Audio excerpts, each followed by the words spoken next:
Kembali bersama kami di Apa Kabar Indonesia Pagi, kita ke Pak Fikar terlebih dahulu. Pak Fikar, setelah tadi kita sudah mendengar penjelasan apa yang terjadi di Solo, begitu, Anda melihat seperti apa? Apakah memang bisa, tadi sudah dijelaskan juga bahwa bisa ya terjadi perdamaian gitu, tanpa harus ada permintaan maaf kalau RJ itu ya Pak? Iya, apa namanya, restoratif justice itu kan bagaimana persoalan ini diselesaikan tanpa menyakiti syaratnya apa sih Pak? Syaratnya apa Pak Fikar? Salah satunya itu ada kesepahaman antar para pihak yang ada di dalam perkara, baik pelaku maupun korban gitu istilahnya. Dan ada umpamanya disaksikan oleh pihak ketiga gitu. Ya kan soal maaf, soal isu itu kan teknis sebenarnya. Tapi yang penting itu ada kesepakatan bahwa perkara ini udah dianggap selesai gitu. Yang penting itu sebenarnya. Baik. Nah, di sambungan Zoom juga sudah bergabung pengacara Roy Suryo, Pak Abdul Ghafur Sangaji. Selamat pagi, Pak Sangaji. Selamat pagi Mbak Mala, selamat pagi Bang Reza. Iya, Pak Sangaji, ini SP3 sudah keluar untuk Pak Damai. Iya.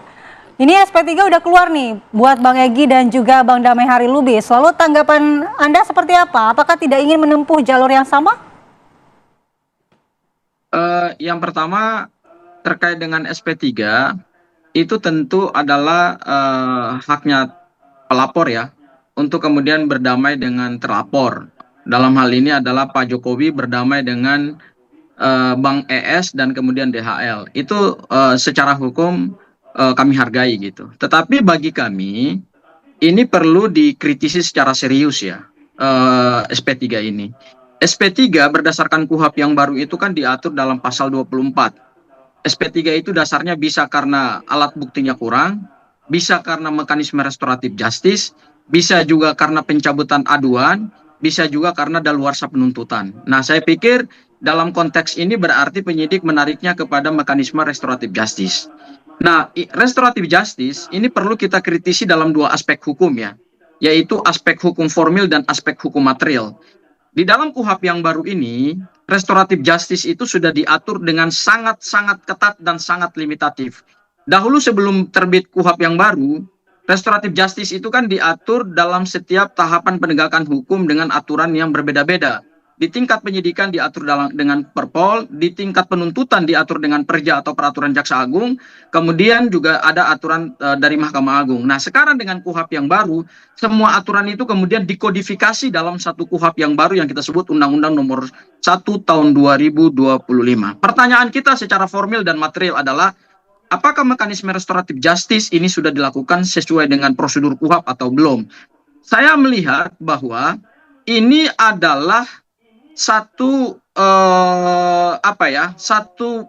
SP3 yang dilakukan ini perlu kita catat ya, ini perlu kita underline, ini perlu kita catat bahwa inilah SP3 pertama. SP3 pertama dalam tempo sejak tanggal 2 Januari 2025 Undang-Undang Nomor 1 Tahun 2025 diberlakukan bersama dengan Undang-Undang Nomor 1 Tahun 2023 tentang KUHP dan KUHP yang baru itu diberlakukan tanggal 2, dan pada tanggal 15 ya, hanya selang 14 hari itu kemudian langsung keluar restoratif justice. Saya kira ini satu catatan sejarah penegakan hukum yang luar biasa. Restoratif justice dilakukan dengan begitu sangat cepat pada saat KUHP yang baru diberlakukan. Ya, itu catatan kami yang pertama. Catatan kami yang kedua dari aspek formil. Apakah restoratif justice ini sudah sesuai belum dengan ketentuan yang diatur dalam KUHP? Di dalam KUHP itu ada beberapa pasal yang mengatur tentang restoratif justice. Pasal 79, pasal 80, pasal 81, pasal 82, dan pasal 83 khusus untuk restoratif justice di tingkat penyidikan. Kita merujuk dulu pada pasal 79 KUHP ya, karena disitulah diatur tentang ketentuan umum syarat restoratif justice, yaitu harus ada permintaan maaf. Ya, kita mendengar pernyataan langsung dari Bang DHL dan Bang Egy Sujana yang diwakili oleh kuasa hukumnya, itu tidak sama sekali pernah ada permintaan maaf. Jadi artinya si terlapor itu tidak pernah mengakui perbuatannya dan kemudian meminta maaf kepada terlapor. Itu catatan kita dulu yang pertama. Catatan kita yang kedua adalah Bang Sangaji, perlu ada intinya adalah apakah Anda tidak ada niat untuk menempuh restoratif justice juga agar permasalahan ini bisa cepat selesai begitu, tidak berlarut-larut, Pak? Kami sudah confirm, saya kebetulan komunikasi terakhir dengan Mas Roy, tidak ada pilihan untuk melakukan restoratif justice. Bahkan saya tambahkan lagi secara material diatur dalam pasal 82 KUHP, restoratif justice ini diberikan untuk ancaman pidana yang di bawah 5 tahun penjara. Laporannya Pak Jokowi itu pasal 310, 311. Tetapi ingat, terhadap laporan Pak Egy Sujana dan Bang Damai Hari Lubis itu bukan hanya laporannya Pak Jokowi, tetapi ada juga Lecumanan dan kemudian ada Andi Kurniawan, sehingga Bang DS dan DHL, ES dan DHL itu juga ditetapkan dengan pasal yang ancaman pidananya di atas 5 tahun, yaitu 160 KUHP, 160 KUHP yang lama. Nah, pertanyaan kita, kok bisa penyidik memberikan restoratif justice dan memberikan SP3 yang sudah diatur dalam KUHP yang baru bahwa delik material itu yang ancaman pidananya lebih daripada 5 tahun tidak bisa dilakukan restoratif justice. Clear itu. Kok bisa dilakukan restoratif justice? Padahal pasal penetapan tersangka terhadap Bang ES dan DHL itu juga menggunakan pasal 160 KUHP yang ancaman pidananya di atas 5 tahun. Kami kira ini satu bentuk pelanggaran KUHP dan prosedural yang dilakukan oleh penyidik bersama dengan Pak Jokowi. Poinnya kita sudah dapat. Pasangnya poinnya kita sudah dapat. Pak Fikar, silakan. SP3 itu kewenangannya penyidik, penuntut. Ya, artinya kalau penyidikannya selama ini kan kita kenal umpamanya perkaranya perdata, kemudian tidak buktinya kurang, ya. Sekarang kan berkembang nih, ada restoratif justice gitu, menjadi dasar dari keluarnya SP3. Ya, itu ada di kewenangannya penyidik gitu. Artinya kalau ada pihak baik pelapor maupun terlapor atau pihak ketiga lainnya yang tidak bisa menerima ini, itu ada mekanismenya sendiri, juga bisa diperadilankan gitu. Karena ini adalah produk penyidik gitu. Ya, produk iya, ini produk penyidik sehingga bisa diuji sebenarnya. Kok dihentikan peradilannya SP3, kok di SP3 kan gitu. Restoratif justice itu kan proses sebenarnya, prosedur atau proses. Ujungnya adalah, ya itu tadi, ada keluar SP3, dihentikan atau tidak dihentikan. Dan prosedurnya sudah sesuai dengan KUHP dan KUHP yang baru, Pak? Loh, kalau saya sesuai. Tadi salah satu yang disoroti juga adalah katanya tidak ada permintaan maaf di sana, begitu. Kenapa? Tadi yang salah satu disoroti adalah tidak ada permintaan maaf di sana. Apakah itu juga bisa, Pak? Loh, itu urusannya kepolisian, penyidik, gitu. Kewenangan penyidik intinya ya? Iya. Apakah itu harus ada minta maaf atau tidak, atau pakai mekanisme apa? Kalau penyidik menganggap itu sudah memenuhi kriteria di SP3 kan, ya di SP3 kan. Tapi juga undang-undang tidak menutup kemungkinan bagi pihak yang tidak setuju dengan SP3 ini, ya silakan dipersoalkan gitu. Melalui pra-peradilan dan upaya-upaya lain. Kalau memang menemukan kejanggalan, melaporkan polisinya ke atasannya atau ke pejabat lain atau ke instansi lain, bisa dilakukan itu semua gitu. Oke, mungkin satu lagi Pak Fikar, pertanyaan dari publik adalah ini terbagi dari 2 klaster, ada yang restoratif justice, SP3 yang sudah keluar, bagaimana dengan nasib yang lain? Apakah masing-masing sendiri atau memang di KUP dan KUHP yang baru ini harus sesuai dengan per klaster begitu? Nah, makanya itu saya katakan yang berdasarkan peraturan perundang-undangan kan cuma 2. Kasusnya bukan pidana, yang kedua buktinya kurang, gitu. Nah sekarang ada dasar baru lagi terjadi perdamaian restoratif justice itu, ya. Saya nggak nyebut perdamaian ya, tapi dikemukakan itu sebagai restoratif justice gitu ya. Nah, artinya itu perkembangan buat hukum acara, gitu.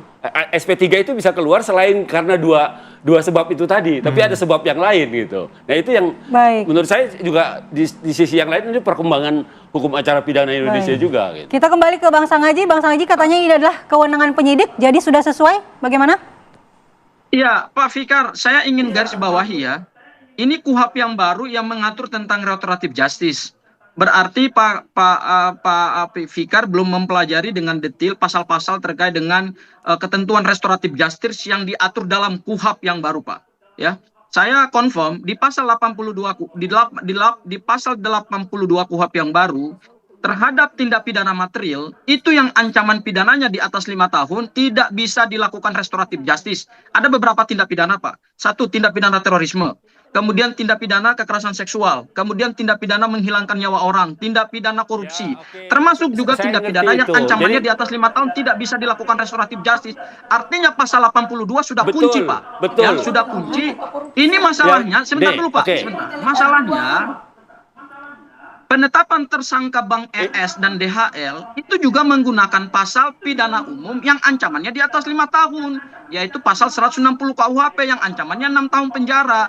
Artinya kita tidak bisa hanya lihat pada aspek formil, tetapi juga harus kita lihat pada aspek material. Oke. Itu ketentuan hukum yang tidak Oke. boleh dilanggar, itu ketentuan hukum yang baku. Oke, Bang Sangaji. Ya, Pak Fikar jadi mau kalau menanggapi, penyidik Bang kemudian Sangaji. melakukan pelanggaran Sedikit ya, terhadap Pak pasal Fikar. 82 KUHP, ini bukan persoalan pra peradilan, Pak, Itu- tetapi ini soal profesionalisme penyidik di dalam menerapkan KUHP Betul. yang baru. Apalagi ini KUHP-nya baru, Pak. Jadi harus ada pembelajaran hukum juga itu pendapat yang dan dilakukan persepsi penyidik Anda kepada masyarakat, sebenarnya kepada gitu. para Jadi Anda pencari boleh. keadilan. Jangan karena Apalagi ini Anda kepentingannya masuk pihak yang adalah Pak berkepentingan. Jokowi, kemudian Artinya, juga Bang Sangaji, boleh ini, ditanggapi maka dulu kemudian oleh Pak Fikar? dilakukan Punya hak. tanpa melalui satu prosedur ketentuan hukum acara pidana yang benar gitu loh, Pak Fikar. Iya, udah gugat aja pra peradilan gitu loh. Kok susah-susah amat Enggak, mikirnya? kami tidak ada kepentingan Anda kan pengacara menggugat, Pak. gitu. Gini, Kalau Pak ada Fikar, saya ketidaksesuaian, koreksi Pak Fikar, gugat saya apa? koreksi Pak Fikar. Persoalkan secara Kami hukum. tidak ada Itu kepentingan untuk pra peradilan. Nggak usah teriak-teriak Tetapi di luar gitu. kepentingan Buktikan. kami Bu Eli adalah juga mau penegakan menanggapi. hukum itu harus fair.